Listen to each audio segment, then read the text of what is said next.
Hello అండి, welcome back to our channel. నేను మీ నవ్య. ఈరోజు మన కిచెన్లో ఎగ్స్తో చాలా సింపుల్గా టేస్టీగా ఎలా కర్రీ చేసుకోవాలో చూపించబోతున్నాను.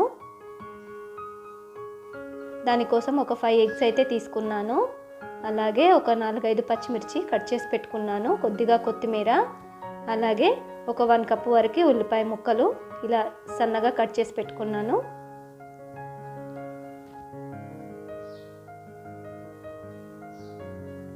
స్టవ్ వెలిగించి బాండీ పెట్టుకొని దాంట్లోకి ఒక 3 టేబుల్ స్పూన్ వరకు ఆయిల్ అయితే వేసుకున్నాను.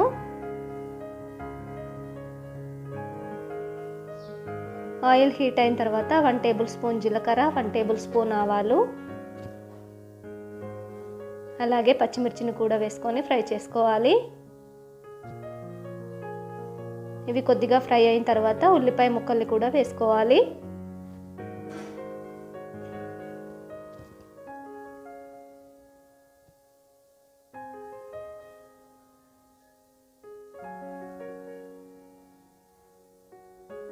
ఈ ఉల్లిపాయ ముక్కలు కొద్దిగా కలర్ చేంజ్ అయిన తర్వాత 1 టేబుల్ స్పూన్ వరకు అల్లం పేస్ట్ని వేసుకొని పచ్చి వాసన పోయేంత వరకు ఫ్రై చేసుకోవాలి.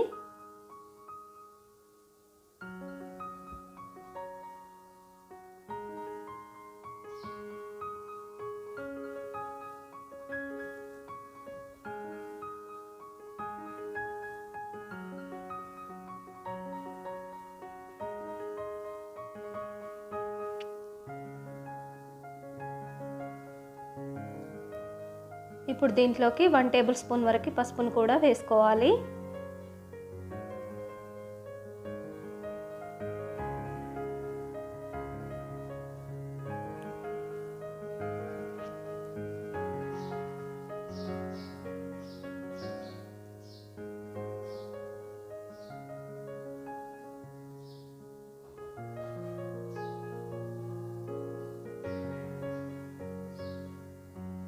ఇప్పుడు దీంట్లోకి ఒక 1 గ్లాస్ వరకు వాటర్ని వేసుకోవాలి.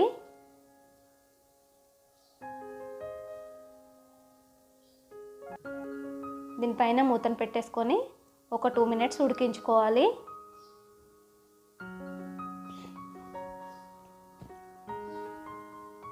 టూ మినిట్స్ తర్వాత ఇప్పుడు దీంట్లోకి ఎగ్స్ని వేసేసుకోవాలి.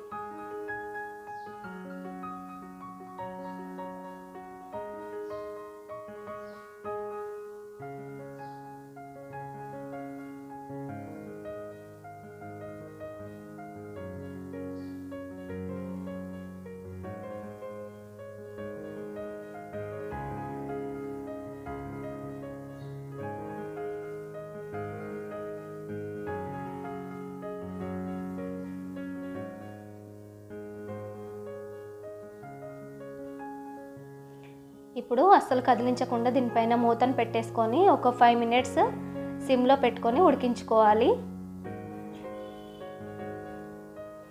5 మినిట్స్ తర్వాత ఇలా నెమ్మదిగా మరోవైపుకి టర్న్ చేసుకోవాలి.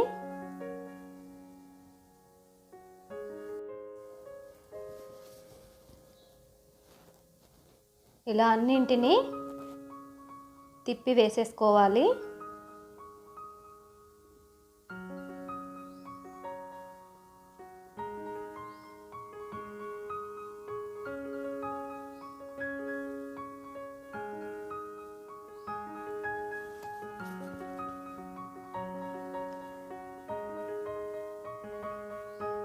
ఇప్పుడు దీంట్లోకి 2 టేబుల్ స్పూన్ వరకు కారం వేసుకోవాలి.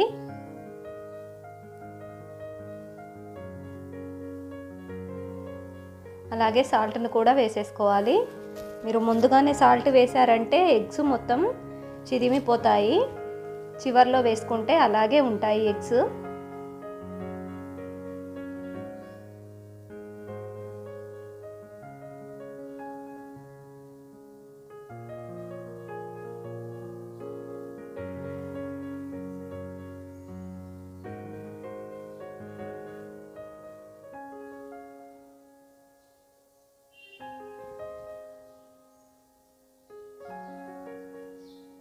ఇప్పుడు మళ్ళీ ఒకసారి మూతను పెట్టుకొని ఒక 2 మినిట్స్ అలా ఉంచాలి. 2 మినిట్స్ తర్వాత ఒక 1 టేబుల్ స్పూన్ వరకు గరం మసాలా వేసుకోవాలి. మళ్ళీ ఒకసారి మెల్లిగా కలుపుకోవాలి.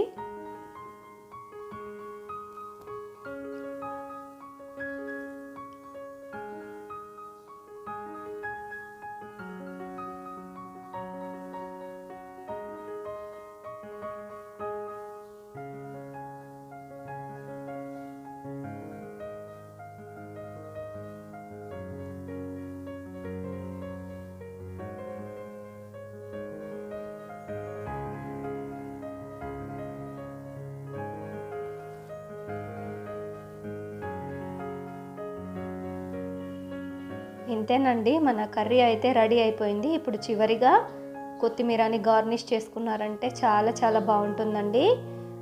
ఆమ్లెట్ కర్రీ కంటే చాలా బాగుంటుంది ఈ కర్రీ.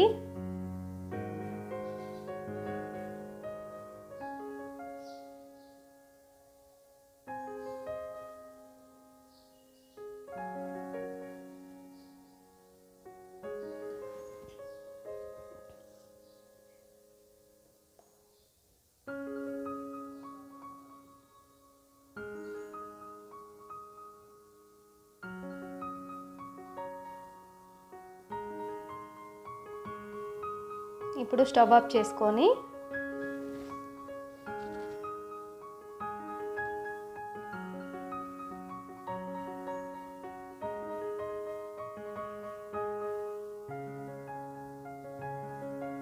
వేడి వేడి అన్నంలోకి సర్వ్ చేసుకున్నారంటే చాలా చాలా బాగుంటుందండి కర్రీ.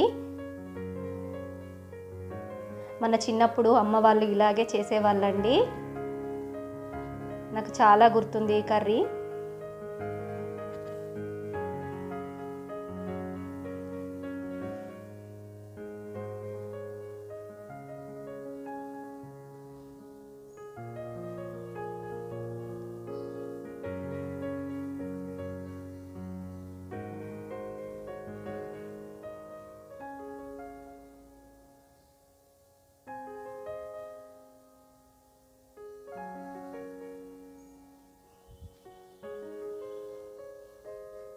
కర్రీ టేస్ట్ అయితే చాలా చాలా బాగుందండి. ప్లీజ్ ఈ వీడియో కనుక మీకు నచ్చినట్లయితే లైక్ చేయండి, షేర్ చేయండి, సబ్స్క్రైబ్ చేయండి.